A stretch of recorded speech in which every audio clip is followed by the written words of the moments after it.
Hello friend, welcome to my channel Aryan classes. આર્યન ક્લાસીસની અંદર હું તમામ ધોરણ 11 કોમર્સના વિદ્યાર્થીઓનું હાર્દિક સ્વાગત કરું છું. ચલો વિદ્યાર્થી મિત્રો, તમારી દ્વિતીય વાર્ષિક પરીક્ષા ચાલુ થઈ ગઈ છે. આ દ્વિતીય વાર્ષિક પરીક્ષાનું આજે આપણે એક સરસ મજાનું પેપર સોલ્યુશન કરીશું. પેપર જોતાં જ તમને ખબર પડી છે કે દ્વિતીય વાર્ષિક પરીક્ષા 2024 અને 25 ધોરણ છે 11 અને તમારો વિષય છે તમારો વાણિજ્ય વ્યવસ્થા અને સંચાલન, એટલે તમારું બીએનું પેપર છે. અને આ પેપર તમારું કયા જિલ્લાનું છે જોઈ શકો છો. દરેકે દરેક વિદ્યાર્થીઓની એક કોમેન્ટ હોય છે કે સાહેબ બનાસકાંઠા જિલ્લાનું સાહેબ પેપર લાવો. તો તમારી સામે આજે બનાસકાંઠા જિલ્લાનું પેપર છે, જોઈ શકો છો. બનાસકાંઠા શાળા વિકાસ સંકુલ બનાસકાંઠા જિલ્લાનું પેપર છે. તારીખ પણ તમે જોઈ શકો છો, તારીખ કાની છે 23/1/2025 અને વાર ગુરુવાર. એટલે વિદ્યાર્થી મિત્રો આજનું લેટેસ્ટ ઓરિજિનલ પેપર છે 100%. ઓકે, બીજું તમારા જિલ્લાની અંદર હજી સુધી જો બીએનું પેપર લેવાનું બાકી હોય તો ખાસ આ વિડીયો તમારા માટે મોસ્ટ ઇમ્પોર્ટન્ટ છે. કારણ આગળ મેં પાટણ જિલ્લાનું પેપરનો વિડીયો અપલોડ કરેલો હતો, તમે જોજો. પાટણ જિલ્લાનું પેપર મેં આમાં કીધું હતું કે આ પેપર મોસ્ટ ટાઈમથી છે, તૈયાર કરીને જાજો. બનાસકાંઠાની અંદર કેટલાય પ્રશ્નો છે ABCD એની અંદર કે જે બેઠે બેઠા પાટણ જિલ્લાના પેપરની અંદરથી મૂકેલા છે. તો ખાસ આ પેપર તમારા માટે મોસ્ટ ઇમ્પોર્ટન્ટ છે. તમે કોઈપણ જિલ્લાની અંદરથી વિડીયો જોતા હોય તો ખાસ પેપર હજી સુધી બીએનું લેવાનું બાકી હોય તો આ વિડીયો તમારા માટે મોસ્ટ IMP છે, જોઈને જાજો, બહુ મજા આવશે.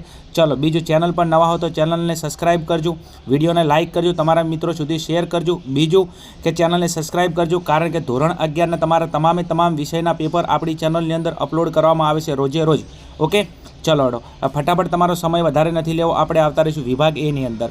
ચલો, વિભાગ એની અંદર તમને ખબર છે કે આપણે 10 MCQ આપવામાં આવે છે અને 10 ગુણનો આપણો વિભાગ છે. પ્રત્યેકનો 1 ગુણ છે નવી પેપર પેટર્ન મુજબ. પ્રશ્ન નંબર 1 છે આપણો, રોજગારના બદલામાં શું મેળવાય છે? રોજગારના બદલામાં શું મેળવાય છે? તો રોજગારના બદલામાં ઓપ્શન નંબર એમાં આપણો સાચો જવાબ વેતન. રોજગારના બદલામાં શું મેળવાય છે? વેતન. ચલો, પ્રશ્ન નંબર 2 ઉપર જવું છે. થાપણના કયા ખાતા પર બેંક સૌથી વધુ વ્યાજ આપે છે? થાપણ એટલે આપણે જે મૂકીએ છીએ બેંકની અંદર એને શું કહેવાય? થાપણ. તો બેંક કઈ થાપણ ઉપર સૌથી વધારે વ્યાજ આપે છે? તો આપણે ઓપ્શન નંબર બી સાચો જવાબ, બાંધી મુદતનું ખાતું. જે બાંધી મુદતની અંદર આપણે પૈસા મૂકેલા બેંક એના ઉપર સૌથી વધારે વ્યાજનો દર આપે છે. બાંધી મુદત એટલે FD કહેવાય તમારી. ચલો, એનો સમયગાળો કેવો હોય? સૌથી વધુ લાંબો ગાળો હોય. ચલો, પ્રશ્ન નંબર 3, ભારતીય ભાગીદારી કાયદો ક્યારે અસ્તિત્વમાં આવ્યો? તો ઓપ્શન નંબર એમાં આપણો સાચો જવાબ 1932ની અંદર. જે ભારતીય પેઢી બને છે, ભાગીદારી પેઢી, આ પેઢી કયા કાયદા મુજબ બને છે? 1932ના કાયદા મુજબ બને છે. તમે ધોરણ 12ની અંદર આવશો, ઓકે, તો તમારે ભાગીદારી પેઢીના હિસાબો ભણવાના આવશે. એમાં તમને ડીપમાં ભણવામાં આવશે 1932ના કાયદા વિશે. ચાલો, એમાં પ્રશ્ન નંબર 4 ઉપર જઈશું. કંપનીને અસ્તિત્વમાં લાવવાનો વિચાર અને તે માટેની પૂર્વ તૈયારીઓ એટલે શું? કંપનીને અસ્તિત્વમાં લાવવાનો વિચાર અને તે માટેની પૂર્વ તૈયારીઓ એટલે શું? તો આપણો ઓપ્શન નંબર એ સાચો જવાબ પ્રવર્તન. એને શું કહેવાય? પ્રવર્તન. ચલો, એના પછી પ્રશ્ન નંબર આપણે 5 ઉપર જઈશું. પ્રશ્ન નંબર 5ની અંદર કીધું છે, સરકારી મંડળીને શાની તાલીમ શાળા ગણવામાં આવે છે? સરકારી મંડળીને શાની તાલીમ શાળા ગણવામાં આવે છે? તો ઓપ્શન નંબર ડી આપણો સાચો જવાબ, લોકશાહીની તાલીમ શાળા ગણવામાં આવે છે. ચલો, પ્રશ્ન નંબર 6 ઉપર જવું છે. નીચેનામાંથી કયું સ્વરૂપ જાહેર ક્ષેત્રનું નથી? નીચેનામાંથી કયું સ્વરૂપ જાહેર ક્ષેત્રનું નથી? તો તમારો જવાબ આવશે વૈયક્તિક માલિકી. ચલો વિદ્યાર્થી મિત્રો, એના પછી આપણે પ્રશ્ન નંબર 7 ઉપર આવીશું. પ્રશ્ન નંબર 7માં શું કીધું છે? આઝાદી પછી આપણા દેશે કયા અર્થતંત્રનો સ્વીકાર કર્યો હતો? તો આઝાદી એટલે 1947 ગણાય. ઓકે, એના પછી આપણા દેશે કયા અર્થતંત્રનો સ્વીકાર કર્યો હતો? આપણા દેશે મિશ્ર અર્થતંત્ર અપનાવ્યું હતું. કયું અર્થતંત્ર? મિશ્ર અર્થતંત્ર અપનાવ્યું હતું. ચલો, પ્રશ્ન નંબર 8, ડિબેન્ચર હોલ્ડરો એ કંપની માટે શું ગણાય છે? ડિબેન્ચર હોલ્ડરો કંપની માટે શું ગણાય છે? તો લેણદારો. શું ગણાય?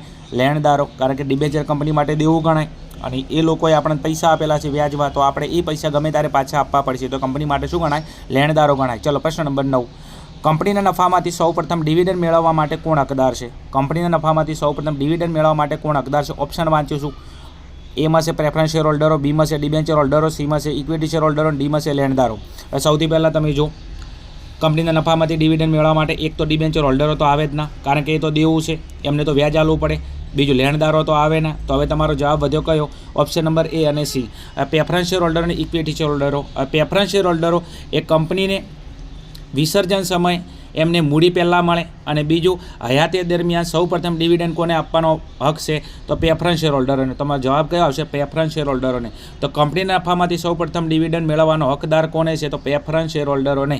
ઓકે, અને બીજું એના પછી કોનો જવાબ આવે? ઇક્વિટી શેર હોલ્ડરો. બીજું ડિબેન્ચર હોલ્ડરો, લેણદારો તો આવે જ નહીં, કારણ કે ડિબેન્ચર હોલ્ડરને વ્યાજ આપવામાં આવે, લેણદારોને તો કંઈ મળે નહીં. ઓકે, ખાતામાં ઘણા બધા વિદ્યાર્થીઓ હોય છે કે બી અને ડી ટીક કરીને આવે છે. ચાલો નેક્સ્ટ, એના પછી પ્રશ્ન નંબર 10 ઉપર જવું છે. એક જ શહેરના કોમ્પ્યુટર્સ પરસ્પર જોડાયેલા હોય એટલે શું?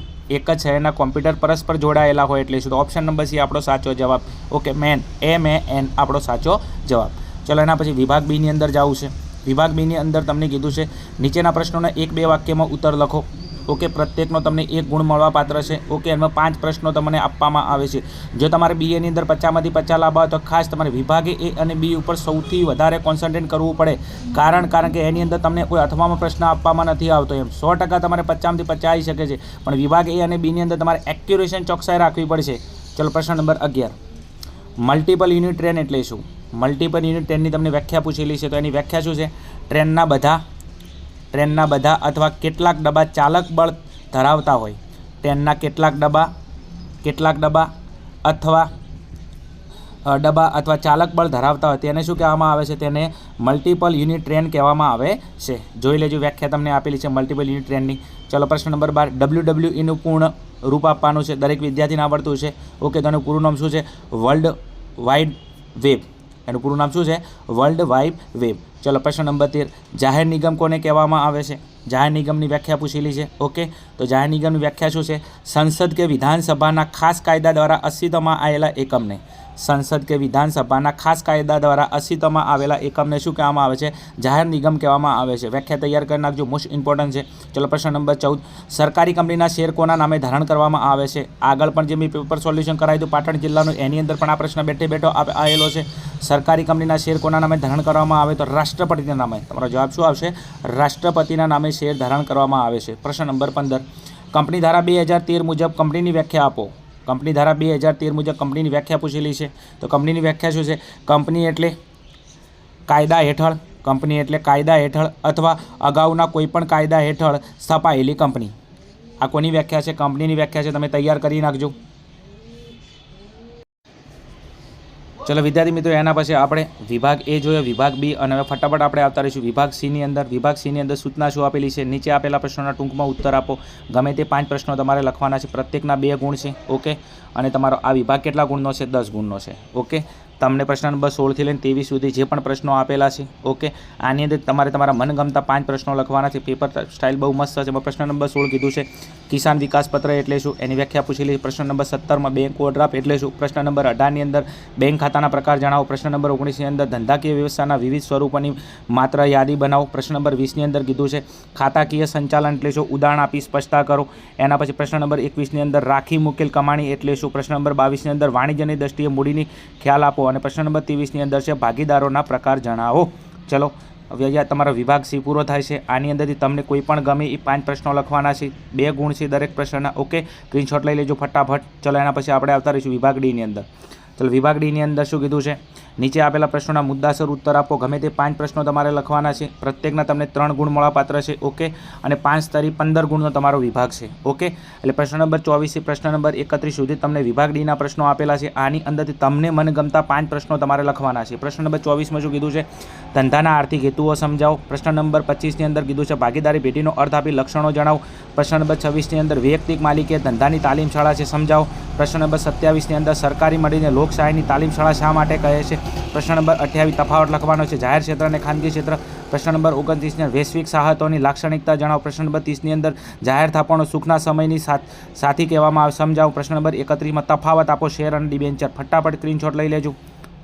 ચલો એના પછી આપણે આવતા રહીશું વિભાગીની અંદર. ચલો વિભાગીની અંદર સૂચના શું કહે છે?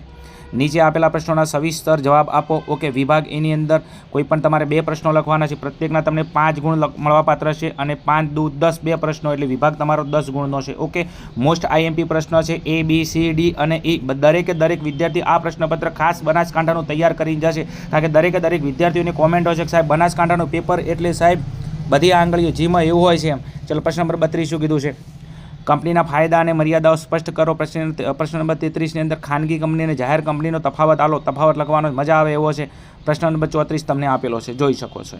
ઓકે, આ હતું વિદ્યાર્થી મિત્રો તમારું બનાસકાંઠાનું આજનું વાણિજ્ય વ્યવસ્થા અને સંચાલન કે BA નું પ્રશ્નપત્ર. વિડીયો સારો લાગે હોય તો કોમેન્ટની અંદર કહેજો. તમારા જિલ્લાની અંદર તમારા જે મિત્રો છે એમના સુધી આપણા વિડીયોને શેર કરજો, તો એમને પણ મેક્સિમમ બેનિફિટ થાય.